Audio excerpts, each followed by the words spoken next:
Hi guys, welcome back to my YouTube channel, and in today's tutorial we are going to be learning how to make this straight dress with ruffles at the bottom. So if this is something you are interested in learning, keep watching and let's get started. To achieve this dress, I made use of two different fabric. The black fabric is called a crepe fabric and I made use of 2 yards. The printed fabric is called Ankara fabric and I made use of 1 yard. For the printed fabric, you can decide to use a chiffon fabric just the way it is on the thumbnail, but I decided to use Ankara fabric because I already had a leftover black and white fabric. So this is my crepe fabric and I noticed that it isn't stretchy by the width. So if I fold it this way to save me more fabric, but at the same time it won't be stretchy. And from the length of the fabric, I noticed that the fabric is a bit stretchy. So I would like to work with the stretchy part as my circumference. So now I'll go ahead to fold the fabric into two.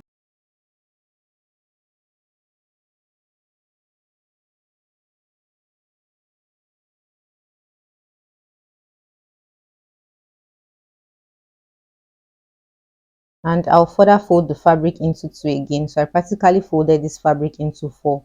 This simply means that after cutting, I will have both the front piece and the back piece of the dress cut together. The first step is to roll the starting line, which is also called the shoulder line. From the center of the fold on this side, I placed the measuring tape to mark the neck width of 3 inches. For a plus size person, you should mark 4 inches.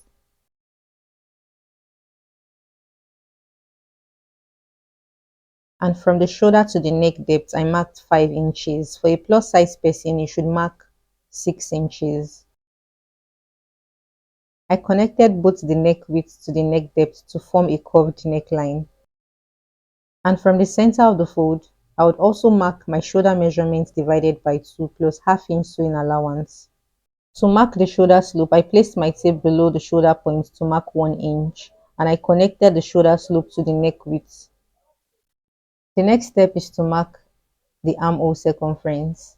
So I placed my tape from the shoulder slope to mark my armhole circumference divided by 2 inches. And then I ruled a straight line across this point. And this line is called the chest line. After which I made a straight line to connect the shoulder slope to the chest line.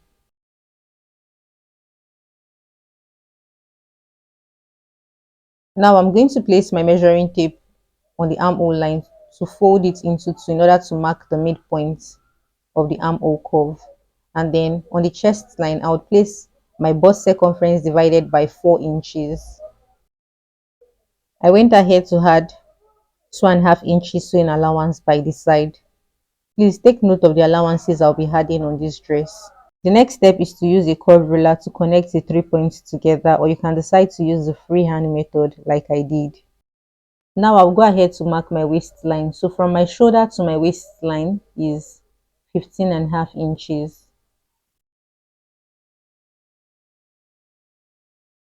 And from my shoulder to hip line is 25 inches. And the next line is the full length of my dress. But recall that there is a ruffle at the bottom of the dress. For this reason, I have to subtract the length of the ruffles from my actual dress length. My actual dress length is 60 inches and I want the length of my ruffle to be 12 inches. So I subtracted 12 inches from 60 inches and I got 48 inches. Now I would add extra sewing allowance of 1 inch, which will now make it to be 49 inches altogether. Since I've marked my bust circumference with the sewing allowance included already, I would move on to the next line, which is my waistline, to place my waist circumference divided by 4 inches. And since there is no zipper allowance on this dress, instead of adding 2.5 inches sewing allowance like I did for the bust, I would increase it to 3 inches. And this is because I don't want to struggle with my dress while putting it on. So I connected the waist circumference to the bust circumference. Now on the hip line, I'll place my hip circumference divided by 4 inches and I'll also add 3 inches sewing allowance to that to connect it to my waist circumference. And then I'll go ahead to mark the measurement I have on the hip circumference with the sewing allowance included to replace it back to the hem line, then connect it to the hip circumference as shown. So before cutting out, I'll go ahead to add half-inch sewing allowance to the top of the shoulder slope.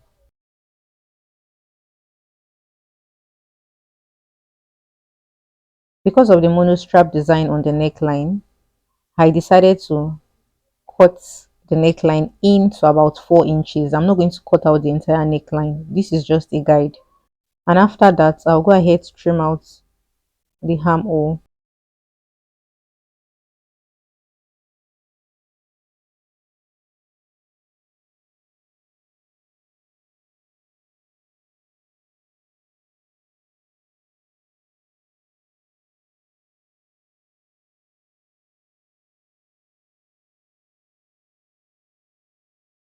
So now I'm going to go ahead to slit the center of the neckline, as this would also be a guide for me in getting the accurate neck measurements I desire.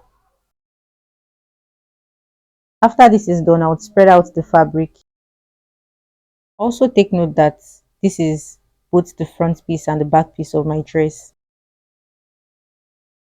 From the highest part of the shoulder on this side to the neck depth is 5.5 inches. Now I'll go ahead to place the measuring tape on the highest part of the shoulder on this side, and then I would add extra half inch to that 5 inches, and it will be 6 inches altogether. I'll go ahead to connect this point to the armhole curve as shown, and I would also connect it to the neck depth on this other side. Now from the neck slit on this side, I would use a chalk to extend the slits down to the neck depth. And I'll go ahead to trim out the neckline following the direction of the chalk. Now I'll go ahead to slit the neckline to meet the armhole on this side, and this would help us to separate one of the shoulders. And this piece will be replaced back by using my printed fabric. The next step is to label this little piece. So I'm going to use a single arrow which will indicate the inner neckline, while a doubled arrow which will indicate the armhole side. Now I went ahead to fold the printed fabric into two, and I placed the black fabric on it. On this side of the neckline, I added half-inch sewing allowance, so by the time I secure it, it will be neat on this side. And for the bottom, I added 1 inch sewing allowance. Do not add half-inch, because if you had half-inch, one of the shoulders will be longer than the other. So make sure you had 1 inch. So after stitching by half-inch, both shoulders will be equal. So this printed fabric that is doubled is for the front piece. I'm going to place it on the printed fabric to cut out the same shape, which will be for the back piece. But for now, I've kept it aside. So the next step is to secure the shoulders together by half-inch following the direction of the chalk. And once the shoulders has been secured, I'll go ahead to use a bias tape to secure the neckline following the direction of the bias tape.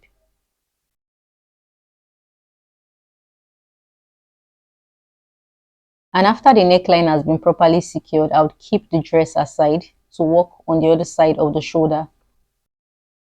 Like I said earlier, I duplicated the printed fabric, which made it to be 4 pieces altogether. So the first step is to place each of these pieces opposite each other, because one will be for the front piece while the other one will be for the back piece. I'll take them to the sewing machine to stitch the neckline by half-inch following the direction of the chalk.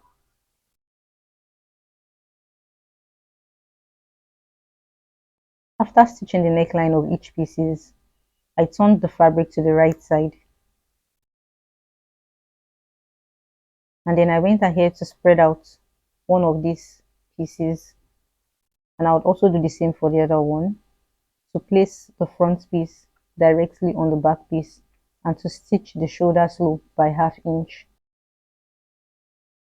After stitching the shoulders together, I used my iron to open the seams, and then I'll go ahead to fold the pieces together into two. Once this is done, the next step is to attach it to the neckline of the dress. To make it easy, I would spread out the neckline of the dress and then insert the bottom of this printed fabric in by half-inch. Then I would go ahead to stitch directly on this line that has been stitched before in order to hold the printed fabric. After stitching, I'll go ahead to insert the bottom of this printed fabric in by ½ inch to make sure that I stitch directly on this line which was made when I attached the bias tape. Once it has been stitched, you should overlock the edges of the seam on this side. Before securing the sides of the dress, I need to make two belts which should be attached to the sides of the waistline. The width of this belt is 4 inches, while the length of the belt is 52 inches. So this depends on how long you want yours to be. I placed this fabric on my main fabric to duplicate the belt. Now I'll go ahead to fold the belt into two and then stitch the edges of the belt following the direction of the chalk by ½ inch, and then when I get to this end, I'm going to close the opening on this side. And I'll repeat the same sewing process for the second belt. After securing the belt, I turned the belt to the right side of the fabric and I placed this on my ironing board to iron the belt properly. Alright, so I've placed the front piece of my dress directly on the back piece of the dress, and the next step is to insert the belt in between the front piece and the back piece, making sure that the belt is placed in the midpoint of the waistline. And I will also insert the second belt in between the front piece and the back piece of this dress, making sure that the midpoint of the waistline is at the middle of the belt as well. And I'll pin this together. The next step is to secure the sides of the dress by 1 inch following the direction of the chalk. The dress is not supposed to be fitted because there is no zipper.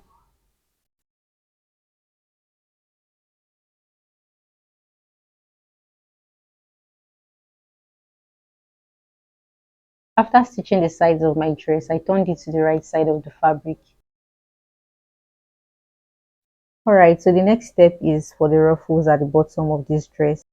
So recall that I subtracted 12 inches for the ruffles, but because of joining sake, I'm going to add 2 inches sewing allowance to the length, which would make it 15 inches altogether. So by the time I attach it, it becomes 12 inches. So it's just the same thing as subtracting my 48 inches, which is for the main dress itself, and then adding 12 inches downwards.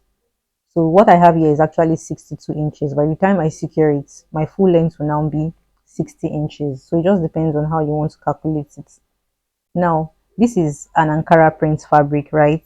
And the length of an Ankara print fabric is 45 inches. So this is not going to be enough. Even if it was a chiffon fabric, which is 60 inches long, it won't still be enough. So what I did was to double this fabric by duplicating the exact measurements and shape. After I duplicated it, I placed it on each other, right side to stitch the edges together by ½ inch following the direction of my chalk. After stitching, I would also place the edges of the other sides on each other to stitch together by ½ inch as well.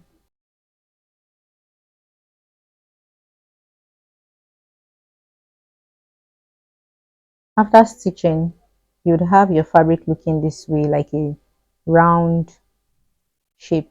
So now on one side of the edges of this fabric, I would be making gathers. And once the gathers has been made, I would insert the bottom of the dress into the round gathered fabric, and then I'll flip the printed fabric to the wrong side to stitch the edges by ½ inch together. After stitching, the next step is to secure the hem of the dress by folding it ½ inch and further folding it ½ inch all through.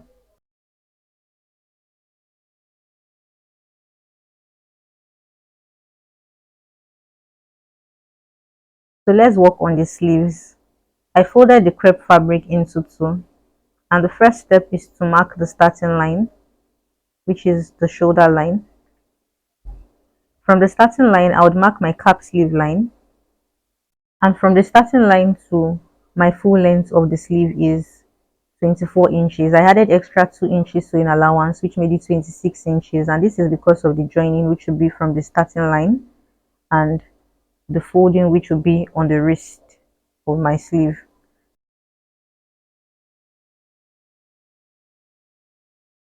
On the cap sleeve line, I would place my armhole circumference divided by 2, and then I'll connect this point to the tip of the starting line to form a slant line.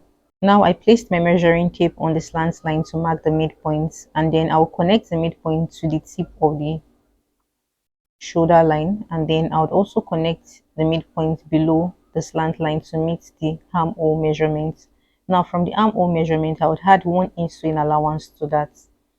The next step is to mark the wrist circumference, and because I would be inserting an elastic into the wrist region, I would place my measuring tape on the armhole line to take the measurement with the sewing allowance included, and this is 9 inches.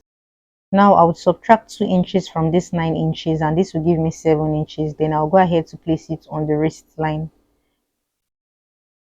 The next step is to connect these 2 points together, and I'll go ahead to trim out.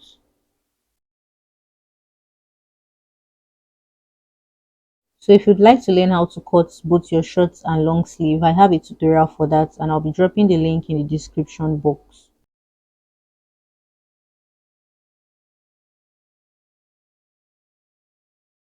So recall that one of the sleeve is a plain fabric and the second one is a printed fabric. So I placed this plain fabric on my printed fabric to cut out exactly the same sleeve shape.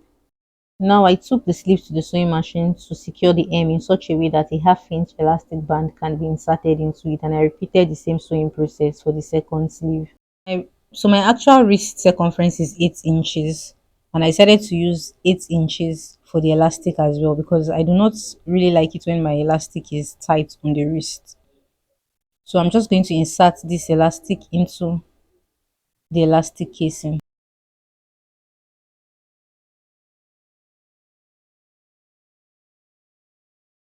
After inserting the elastic, I would fold the sleeve into two equally, and then I'll take this to the sewing machine to secure the sides of the sleeve by 1 inch following the direction of my finger.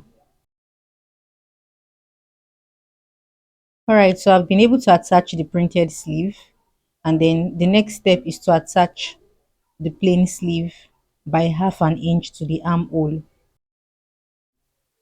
Alright guys, this is the final outcome of my dress, and I hope this tutorial was helpful.